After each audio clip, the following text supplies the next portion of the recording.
Hello everyone, welcome back to the Analyst for 8th January 2024, where we will be trying to understand the most important articles from the Hindu and the Indian Express.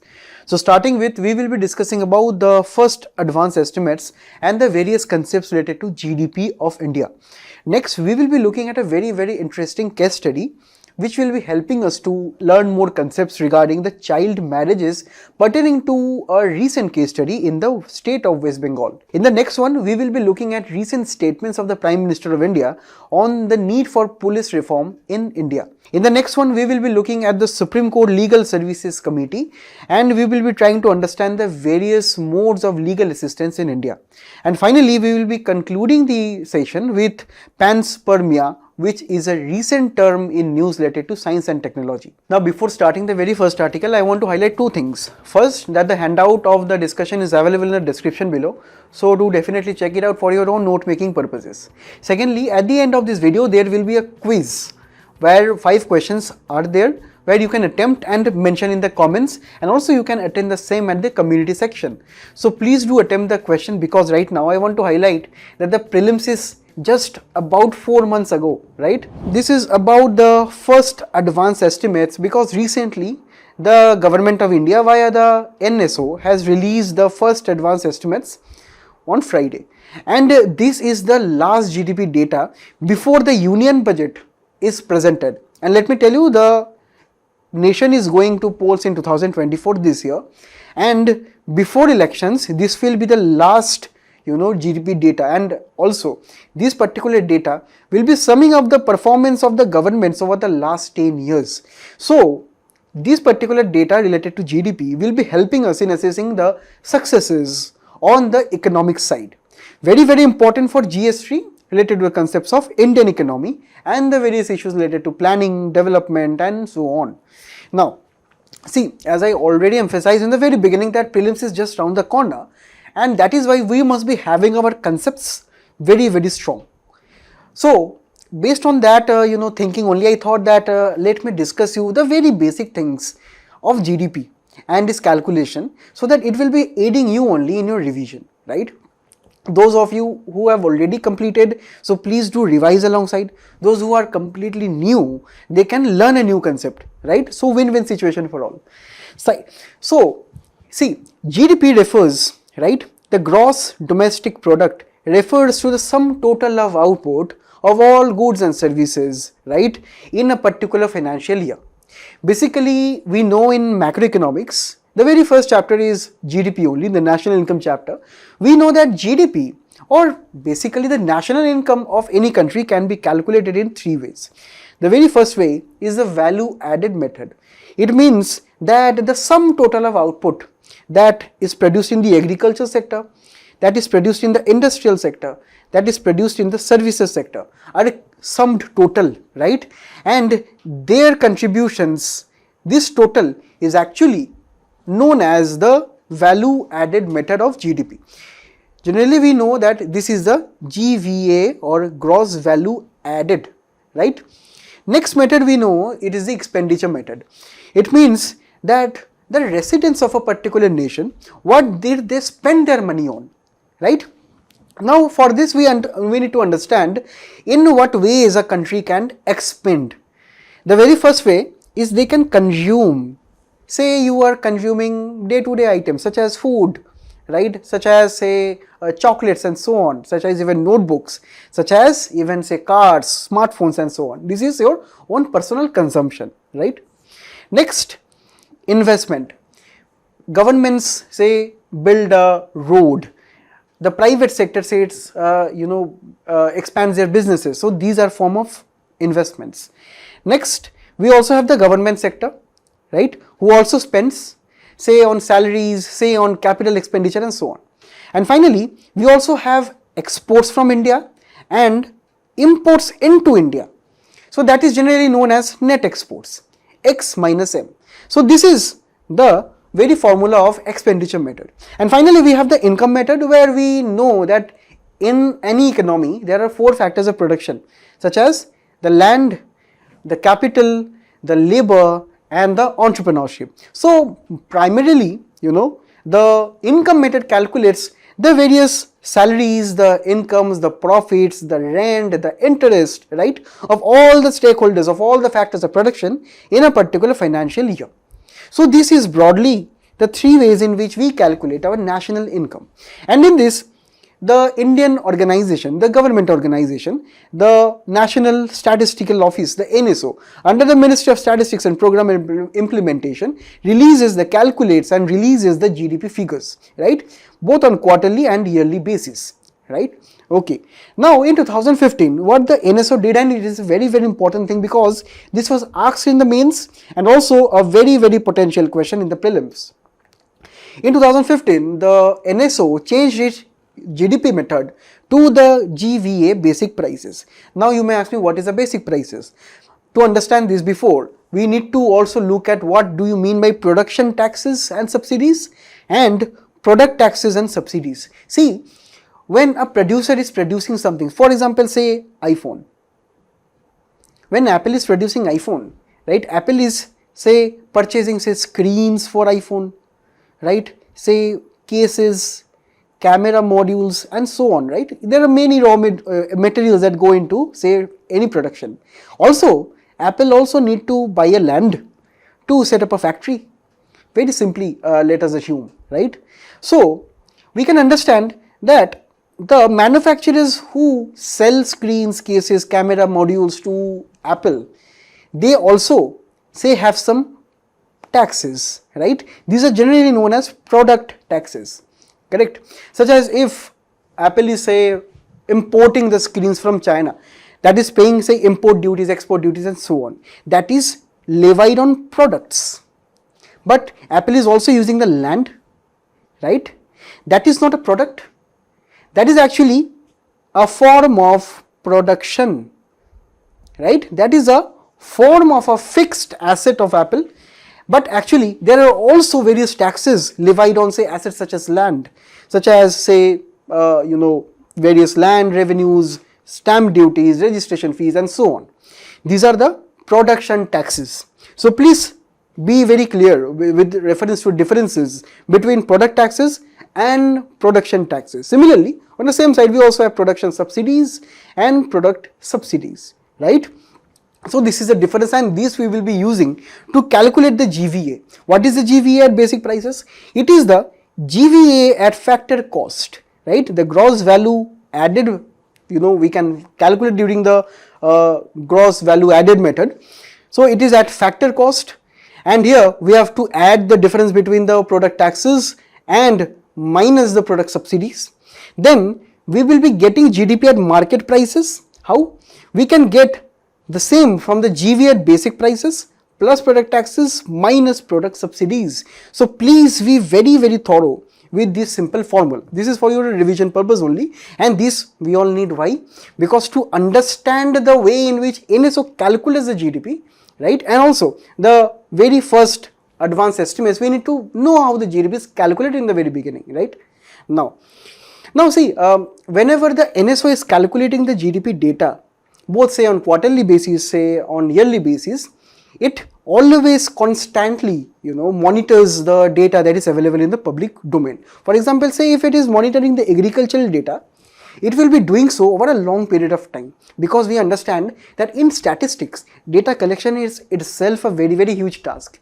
Over that, the very process of data collection can have various biases, can have various issues. So what the NSO does, say if it has calculated the GDP data for 2015, say for the next few years, it will be dedicating some of its time to revise the data, to relook at the data. Just in the same way you see, say you have read any book for your revision purposes, you revise it again and again to say counteract any say issues out of your revision, to check that if your revision is complete. In the same way, the NSO also revises its data over a long period of time. And one of the very beginning stages of collecting GDP data and also releasing the same is the first advance estimate. It means that from the start of the financial year till the end of the first week of January every year, the NSO will be releasing these first advance estimates. And NSO will be revising this, plus also it will be calculating the same data for the month of February and including the month of February, and it will be releasing the second advance estimates. Now you will be asking me why advance estimates, because this is published before the closing of the financial year, right? And also at the end of the May, right, May month, the NSO will be releasing the provisional estimates. So please do have a chronology of the events followed in here. And then the process does not stop here. The GDP estimates continue to be revised, because the NSO will be trying to capture more better data and also plug in the mistakes for the next 3 years, right? That means if we are calculating the GDP data for 2023-24, for the next 3 years, the NSO will be continuing to revise and plug gaps in the same, because we understand that the government calculates the GDP data not only for say statistical purposes, because the government will be using this GDP data to assess the progress of the say government programs, of the say progress of the economic performance. It will be also looking at the various issues of the Indian economy and also various international agencies, right, such as the IMF, World Bank. They also rely on the government's data to actually say give more and more assistance to India. So India and the NSO must be revising its data and be very, very punctual with the accuracy of the data regarding the same year. And for the next 3 years, what will the MOSPI do? It will be releasing the first, second and third revised estimates, right, of these year's GDP only, right, as I told you, before settling on the final, which is actually known as the actual data. If the data are not final, then what are the points of this FAE? I told, right, if the financial year is not yet over, right, what is the point? The point is that the FAE will be the base for the budget numbers. The government budget is right now released in the very first week of February, and the government needs to, while it is framing the final budget documents, you need to look at the latest estimates of GDP. This is one of the reasons. Second, this year it is very, very important, because this particular FAE will be providing the picture of the last 10-year performance on the economic side of the government, right, of this present government. So these are the two reasons why we must be concerned about this kind of estimates. And here, let us just go through the data which has been released. See, if we can look and we can say highlight the very phases of this particular government, which is spanning over 2 terms, right? It started from 2014. It was again re-elected in 2019, and now it is the time for 2024 elections. So we have a comfortable range of around 8 to 10 years, right, to assess the economic performance, and you can see the same from here. In the blue bar, we can see it is the numerical value. It is a numerical value of the GDP. At the very start, we can understand when the NDA government took charge in 2014, the GDP was at 98 lakh crore, right? And in 2019, when it was again re-elected, right, it was standing at around 140 lakh crore. So the economy grew over a period of time, right, in nominal terms. And also we can see after 2019, we see that these were kind of the years in which the COVID pandemic struck, and that is why we see a steep decline in the GDP figures, right? And here, from then, we can understand there is a slight recovery in the last 2 years. And it is estimated by the end of March 2024, the total GDP calculation will be around 172 lakh crores. These small figures are important for say some parts of your essays or say GS3 answers. And we can see that in the second term of the government, we can see a clear deceleration due to factors such as COVID majorly, right? Because we know during the COVID, the entire world was in a shutdown, including India. And also the various demand for goods and services declined during the same. So this can be one of the reasons, right? And also we can see there are 4 main engines of GDP growth. Because why we are telling that, this particular figure of 7.3%, when the GDP is growing as of now, is satisfactory. While it is not say at the levels of 9% or 10% real terms, which will be very, very good and will be helping India reach the $5 trillion economy goal in much shorter period of time. But this is still satisfactory because the entire world is slowing down as of now, and India is the fastest growing nation in the entire world, right? Even China is not doing so.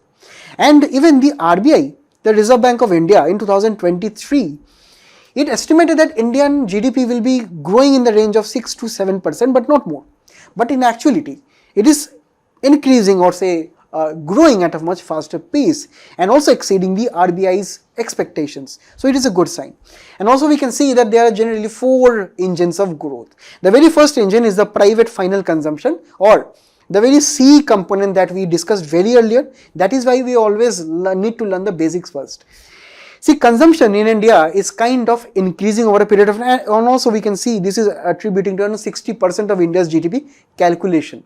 But we can see that over a period of time, over the last 2-3 years, there is an increasing amount of social inequality in the country due to particularly the COVID crisis. So after the COVID, it is still difficult for some people to recover their consumption pattern of say daily items only, right? Essential items. So that is a cause of concern. But yes, it is on the upswing. As we can see, this is the growth during the second term, that is from 2019 to 2024, and this is actually the growth in the very first term. We can see, yes, the growth declined from the very first term, but yeah, the thing is that this is just an aftermath of the COVID pandemic also we can have to look at. Then we can also see the gross fixed capital formation both by the private sector and the government sector increase. But yes, there is a concern here that the government sector's private investment, right, or say the investment done by the government sector is increasing, but the private sector investment is not increasing, it is stagnant.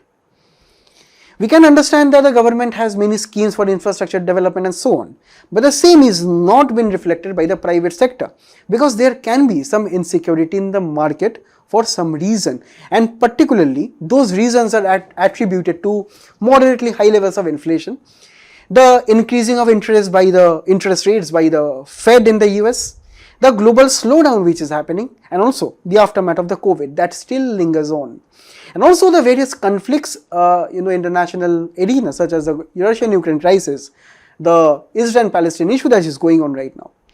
Then we can also understand that the government final consumption is also one of the engines which is contributing to around 10% of the GDP. As we can see here that this is also registering a growth, right? But yes, from the first term it is decreasing just by a little. And finally we can see the next exports is actually that figure which is actually dragging down the GDP. But yes, here we can understand net exports means exports minus imports. Dragging down means that the import side is increasing. But we have to understand, when will a country import more? When a country's per capita income rises and they increase the demand for import of say luxury goods. So a little amount of increase in imports is actually good because it shows that the economy is growing, and also we can see over a period of time the rate of economic growth is also increasing. So this is also a healthy sign here. So this was all the things that you need to know about the first advanced estimates and the very repercussions of the same.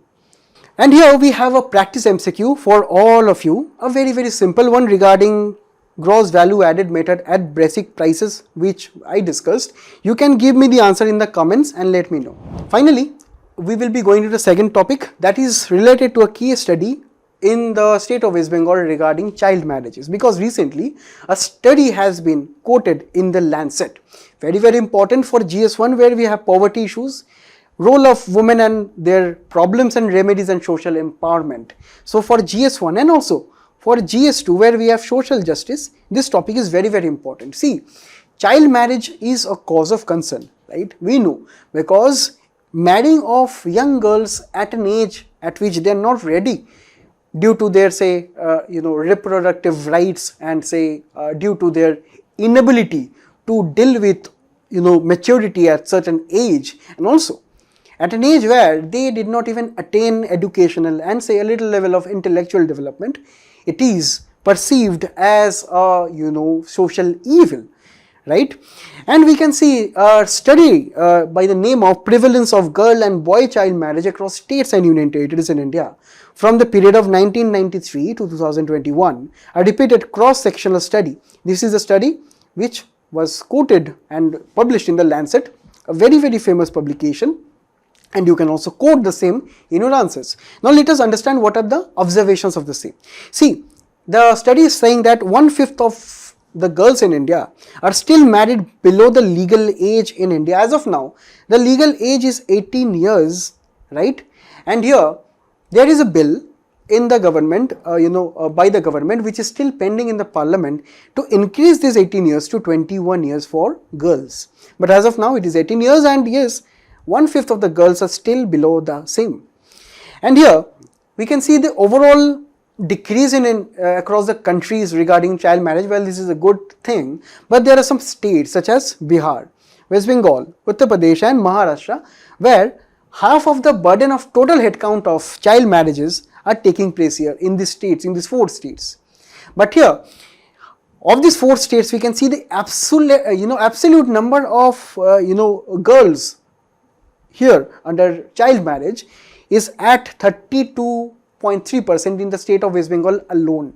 And this is a very cause of concern, because over the last few years, over 5 lakh girls have been added to this child marriage, particular category. And here, according to the National Family Health Survey 5 2019-20, we find that the women age right now, who are say aged between 20 to 24, who are married before the age of 18 years, stands at 41% in the state of West Bengal. Whereas the national average is at around 23.13%. We can see almost the double of the same is available, or is seen in the case of West Bengal. And this is the same as of the last data of NFSS. Right? That means that West Bengal did not improve its rank or percentages over the last few couple of years. This is a cause of concern. Why? What is the impact of the same? The very first, according to various international conventions and agreements, and also the various discourse regarding child marriage, the very act of the same is a gross human rights violation, because often we see that the child marriage practice is done against the wishes and will of the girl child, and generally to pay off the debt of the traditional household families, to perceive the girl child as a burden, right? This is wrongful at the best. So this is one of the cases in which this is one of the reason and impacts of the child marriage. And we can see in many cases this can also be seen or construed as a sexual and gender based violence too. In this particular study, a doctor who is involved at the Murshidabad hospital, he rightly said that the child marriage and the link with the same across maternal and child health in the state of West Bengal or everywhere is a social problem. We can see how a social problem can impact health issues, right? Such as girls who are married earlier, right? They face from various complications giving birth, right? And we can understand also the child who is born, she or he is also suffering from various ailments due to the very young age of the mother. So this is the issue that some states in India, particularly West Bengal, is facing. We can see a recent event when in 2023, 10 infants died at Murshidabad Medical College Hospital. And here this happened in a span of 24 hours only. Why? Because the doctors attributed that the children born, they were having extremely low birth weight ratio. And this is a very serious concern for children, especially who are just born, right? And this is the reason attributed to child marriage or early marriage. And we can also see that there are educational issues, because the very incidence of child marriage impacts the learning curve of the girls, and this impact their potential careers in the future. Often, most of them do not even have a career. So this is a cause of concern. Next, we can understand in the state of West Bengal, there are some good policy interventions, such as the Kanyashri Prakalpa, which gives conditional cash transfers to 13 to 18-year-old girls for fulfillment of their educational requirements, right? They also get various freebies such as bicycles and so on. So it is a good thing, and also the United Nations awarded the West Bengal government for the same. Also, we can see according to the last class 12 board examinations, the state of West Bengal's right, it saw around 14.84% increase in the female candidates passing and also enrolling for the examination. So these are good things, won't you agree? Then why still the case of child marriages is still prevalent?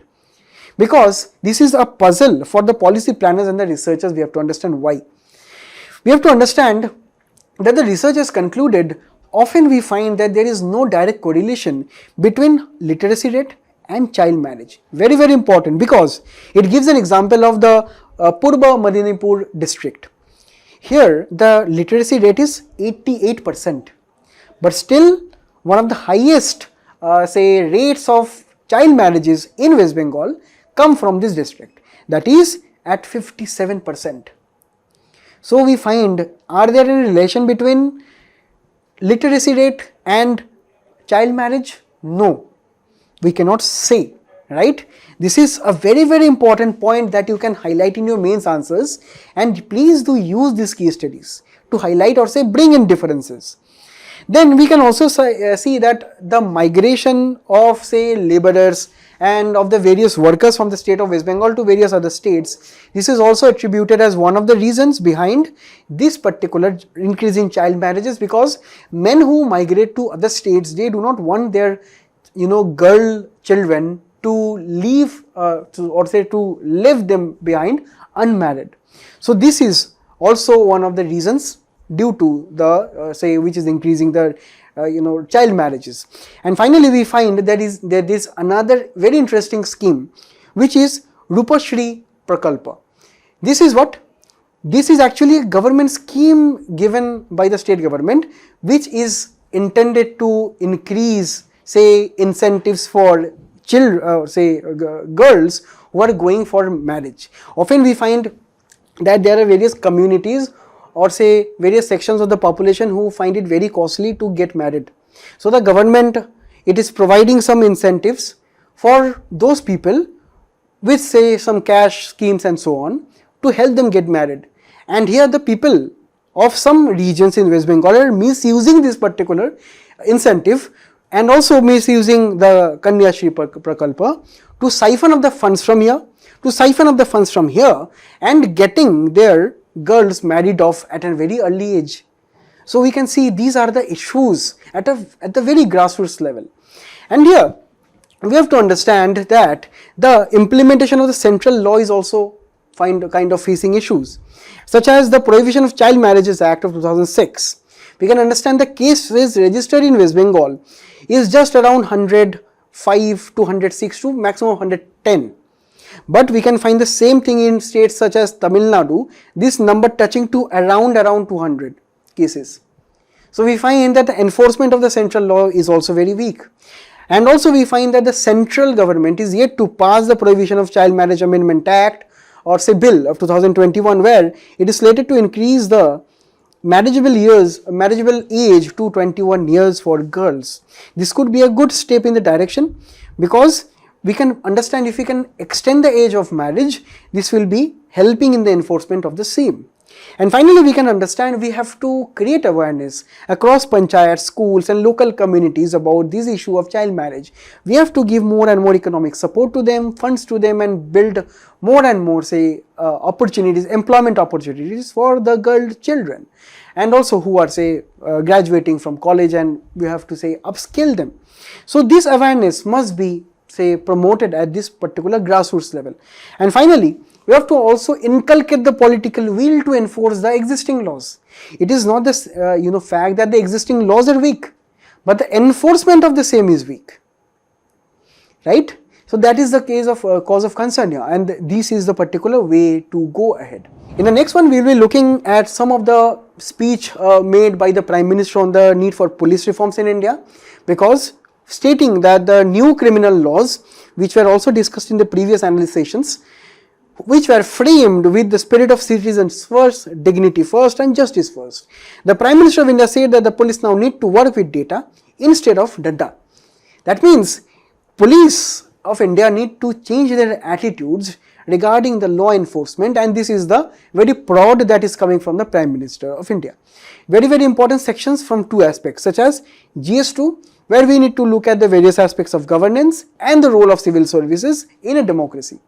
We also need to look at the GS4 paper, where we also have the same regarding ethics right now. We need to look at the ways in which we can strengthen ethical and moral values in governance, and such statements also serve as a way to say influence the police officers of the day, to encourage them to resolve the issues that they are facing right now.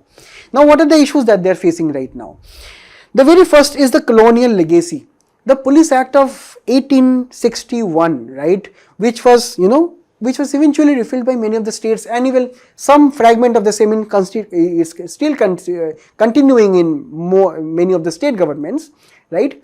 We find that the roots of the same is colonial, and we find that it is very hierarchical and very highly centralized, which hardly give any decrease the trust of the people on the police forces. Next, we also find that there are various infrastructural woes at police stations, such as the lack of drinking water, the lack of proper lighting conditions, right. These are still issues at the state level and the local level. Then also police forces in India face inadequate resources, such as many of the police stations are understaffed. You will be seeing that there are hardly any police officers posted. Then they are overworked. The work burden is too much, because if they are understaffed, the work is already too much, so they will be definitely overworked. Then often they also lack proper training related to investigation, related to operation of arms, ammunition, and also related to forensic evidence and so on. We also find that many of the police officers and police stations time and again come up in the news due to human rights violation perpetuated by them. In the case of police brutality, custodial torture, extrajudicial killings such as encounters. We also see the same in various films such as Jai Bhim, which is a very, very popular film, and also I encourage all of you to watch the same. Please do watch these things to understand the various issues at the ground level. This is a reality.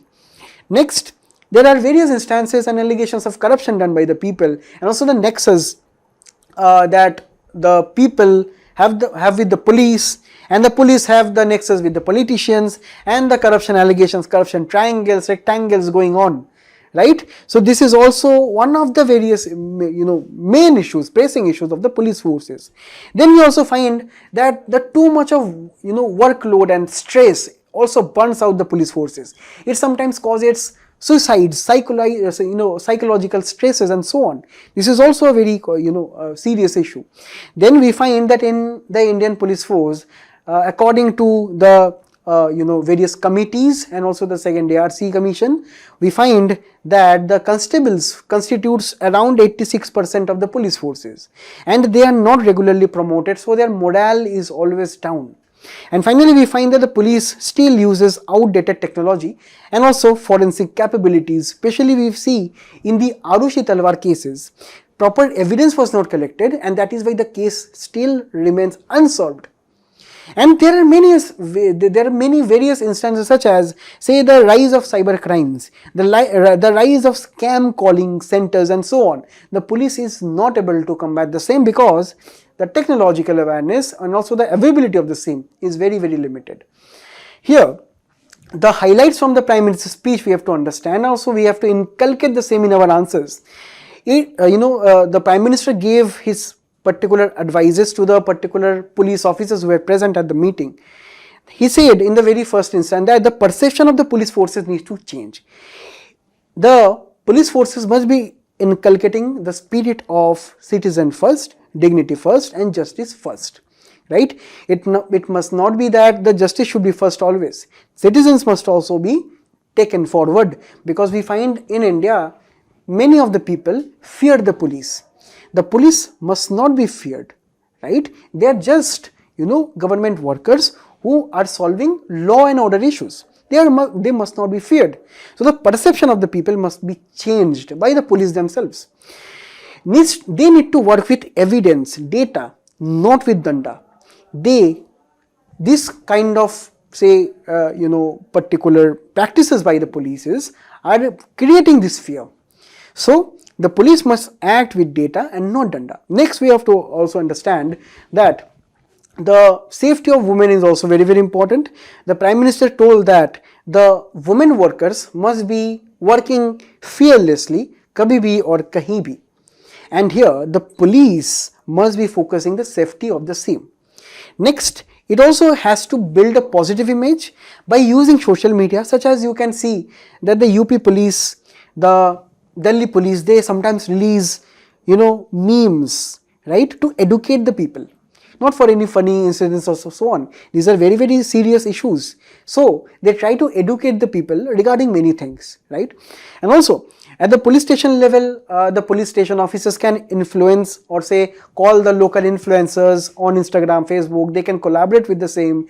It will be helping in building a very, very positive image. And please do use such examples in your ethics answers too.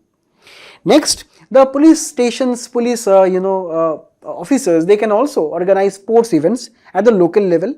This can help build confidence between the police and the people, because such events, such sports always builds good bond between the people, and here the police and the people must be created or say brought together, and the bond must be created. And finally, the Prime Minister also urged the other government officials to stay at the border villages and not say ask for frequent transfers for their own comfort, because these border villages are the very first villages of India.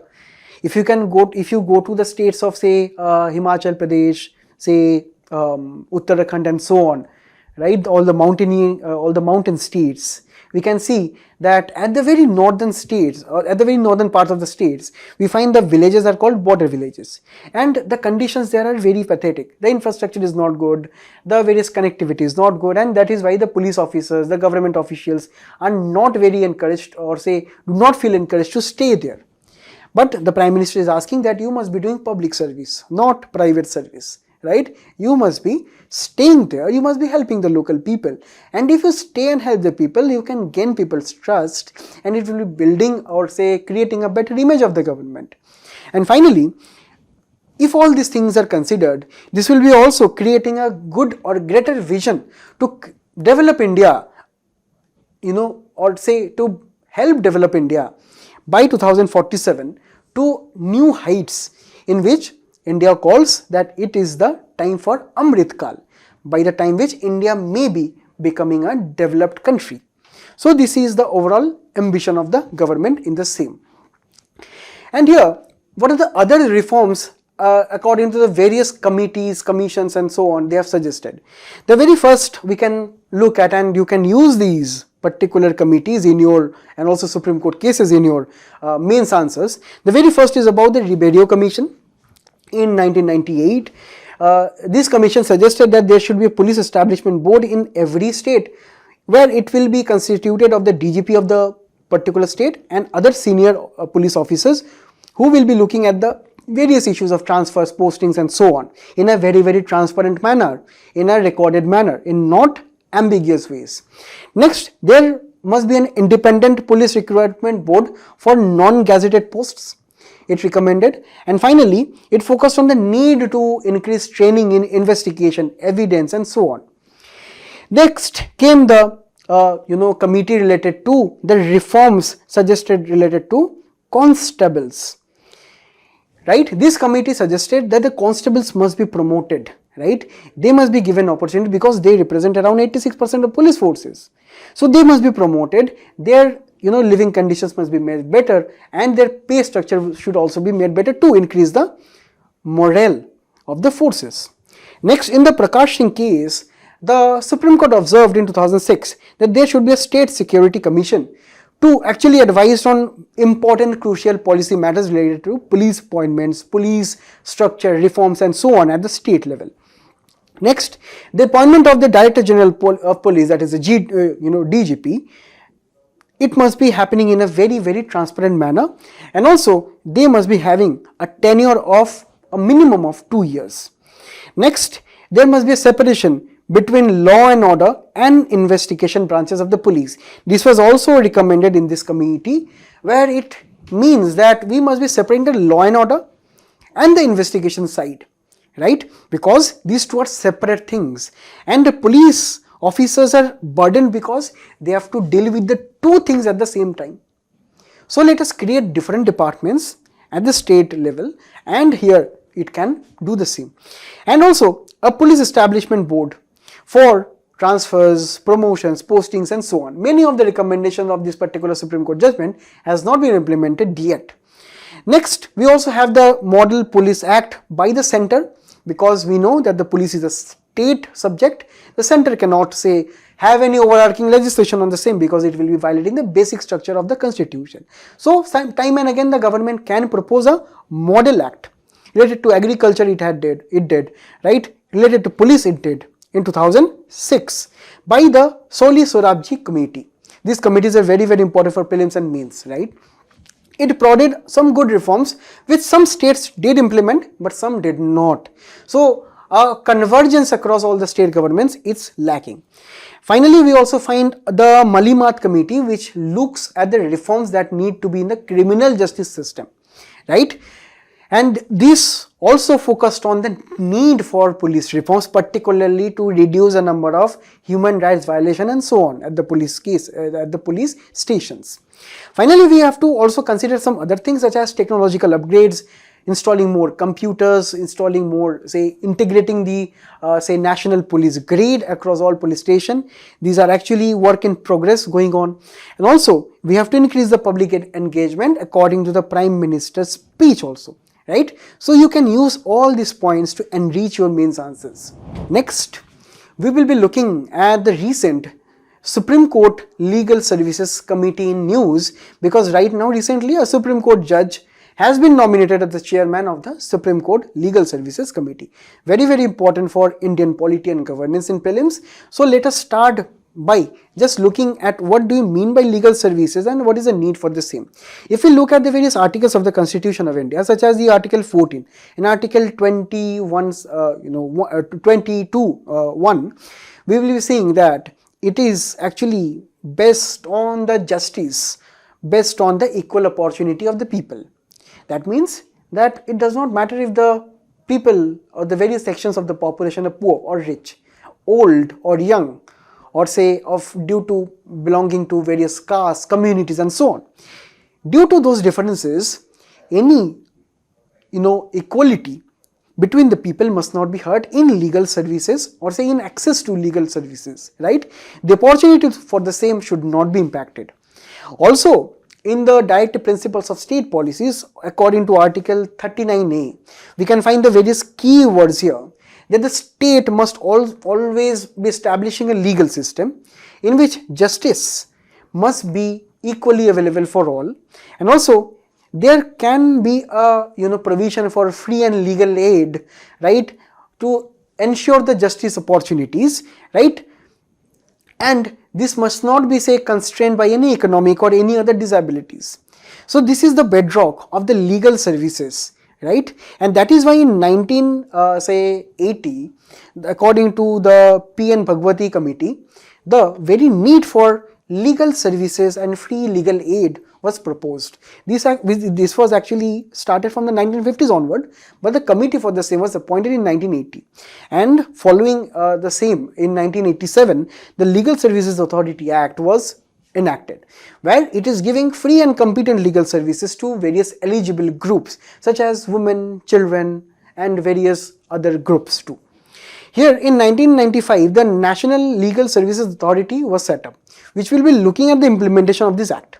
It will be releasing various funds for giving free legal aid by giving advocates and various legal services documents to the poor classes, to various sections of the eligible groups. Then it will be also setting up the state legislative services authority at the state government level, and also collaborating with various NGOs and various other tasks. Here at the NALSA, or the National Legal Services Authority, the Chief Justice of India is heading the same. At the state level, the Chief Justice of the High Court is heading the same, followed by the Senior High Court Judge as the Executive Chairman. And further, it does not stop at the state level. We also find the same at the district level and sub-district level at the sub-divisional legal services committees. So this is the structure or architecture of the legal services aid in India. And when we look at the Supreme Court Committee here, this has been set up under Section 3A of the Legal Services Authorities Act of 1987, And here the main aim is to give free and competent legal services to the weaker sections in the Supreme Court cases at the Supreme Court, right? The NALSA should also be constituting the committee, right? Here I told that the Chief Justice of India is the head of NALSA, but here under NALSA we have this Supreme Court Legal Services Committee where a sitting Supreme Court judge is the chairman, right? The other members are actually appointed based on the experience and the qualifications set by the central government. But here the chairman plus other members are actually nominated by the Chief Justice of India. And finally, the Chief Justice of India can also appoint any secretary to the committee. So these are all the important facts and small data that you can use in your prelims preparation. At the very end of this topic, there is this PYQ. I want all of you to comment me the correct answer. You pause the screen, you read the question. This is a PYQ from 2013, a very easy one. According to our discussion only, you try this question. In the next one, we will be looking at what is panspermia, because recently many researchers have questioned whether panspermia is really possible or not. But what is it at all? Because it is a very important subject under the general science related to, say, a very interesting thing. See, the origin of life on earth can be perceived as something as some common sense, right? We evolved from our ancestors, right? But where did our ancestors come from? That is also easy. According to various fossils, we find that the ancestors came from, say, the reptiles. Now, from where the reptiles came from? The reptiles came from, say, the various creatures that lived in the ocean. And then the ocean creatures, they came on the land, they became reptiles and mammals and so on. But where did the ocean animals came from, right? So this chicken egg story, right, it continues, and it is still continuing, because till now the origin of life on earth is still a mystery, and there are many theories for the same. One of the theories is this panspermia. See, according to various, say, historical accounts, and prominently a very prominent Greek scholar, Anaxagoras, he first thought of, say, what are the seeds of life? Did the seeds of life come from outer space? Then in say the 20th century, according to various scientists such as Swante and various other, say, researchers, they came up with a theory known as extremophiles. Who are extremophiles? Extremophiles are special creatures like this, right? What are these? These are water bears or tardigrades. These are such creatures we can survive even the most harshest of conditions, and they can even die, right? They can even die. That means they can survive for food for years. They can live in extreme conditions such as hot or cold or wet or, say, dry. It doesn't matter. They can survive anyhow, because they are such tough creatures, right? They can survive anyhow. And they can even die. Say, these they can also use in space, because we know in space there is no air, no water, no moisture, no food. So in these cases they can temporarily die. That means they can shrivel up, they can lose all their body fat and all their body, say, constituents, and they can shrivel up temporarily. When they will be getting the chance, they can become alive again. So these are some extremophiles, microscopic organic creatures, right, which can survive the harshest of conditions. It is said that there may be some vehicles who brought these creatures from external, say, space atmosphere to the earth, say via meteoroids or comets, say via space dust, because these are microscopic dust scattered all over the space, right, which can contain amino acids, sugars or other organic molecules which may be at point of, say, our history of our earth. It came into earth and it interacted with the earth's surface and maybe with water, and hence gave birth to life. Also, there are allegations or, say, some evidences where these particular organisms can be directed at earth via some advanced civilizations, right? These civilizations are so advanced that they can send these creatures into earth intentionally. But yes, this is a work of science fiction, So that is a very less probability, but yes, there is a chance again. And finally, we have to note that Panspermia is unproven. It is not proven yet. Now, is this the only theory? No. There are some other theories too. First is the primordial soup theory. Primordial soup theory means when the earth was in its early stages of, say, being a hot ball of gas and liquid, of iron and various metals, and it was full of volcanoes and lightning and so on. There may be one of the slightest possibilities or probabilities that a magical event happened and all of the things came together to create inorganic life, and from that organic life came. Particularly, this inorganic life can be called as something amino acids or sugars or other organic or inorganic compounds. They merge together to become organic and hence say single celled organisms and so on. And the last theory is about hydrothermal vent theory. We know that there are various ridges, right? Ridges at the bottom of the ocean, right? And at these ridges, there are various volcanic eruptions that took place, right? That also takes place right now. And due to this volcanic eruption, we find that there are, suitable conditions of heat, moisture beneath the water surfaces only at the very corners of these ridges, which can provide suitable life form or life conditions for some cyanobacteria or say microscopic organisms. It can also be said that from there, the evolution of say the entire life on earth took place. So this was all for this article. I thank you all of you for being a very patient audience today. I hope you learnt a lot, and to please attend the questions at the end here and also the questions which I told here in the comments. So till again, all the best. We will be meet again soon. Thank you.